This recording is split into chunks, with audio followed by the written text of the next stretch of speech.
ثانوی تعلیمی بورڈ کراچی میں امتحانی مراکز کی تبدیلی، قیام اور مبینہ بدعنوانی کے معاملے پر وزیر جامعات اور تعلیمی بورڈز محمد اسماعیل راہو نے نوٹس لے لیا۔ سیکریٹری جامعات نے اعلیٰ سطح کی فیکٹ فائنڈنگ انکوائری کمیٹی قائم کر دی۔ کمیٹی 15 روز میں تحقیقات مکمل کر کے رپورٹ صوبائی وزیر کو پیش کرے گی۔ اس پر ہم بات کرتے ہیں ڈونلز کے رپورٹر سید وسیم سے۔ وسیم، کیا ڈیٹیلز ہیں معاملات کے حوالے سے؟ جو تحقیقات ہیں وہ اس سے کیا پتہ چل سکا ہے؟ جی بالکل، ثانوی تعلیمی بورڈ کراچی میں امتحانی مراکز کی تبدیلی، قیام اور مبینہ بدعنوانی کے معاملے پر وزیر جامعات اور بورڈ اسماعیل راہو نے نوٹس لے لیا ہے اور اس میں جو ہے وزیر جامعات نے ایک فیکٹ فائنڈنگ اعلیٰ سطحی انکوائری کمیٹی قائم کر دی ہے۔ کمیٹی 15 روز میں تحقیقات مکمل کر کے رپورٹ صوبائی وزیر کو پیش کرے گی۔ کمیٹی کے اسپیشل سیکرٹری محکمہ جامعات کو بورڈ کنوینر ہوں گے۔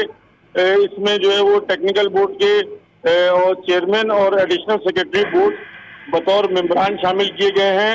یہ ایک اعلیٰ سطحی کمیٹی ہے۔ محمد اسماعیل راہو کا کہنا ہے کہ کمیٹی امتحانی مراکز کی الاٹمنٹ میں بے ضابطگیوں، ملی بھگت اور اختیارات کے ناجائز استعمال کے الزامات کی بھی تحقیقات کرے گی اور ملوث افسران اور ملازمین کی نشاندہی کرے گی۔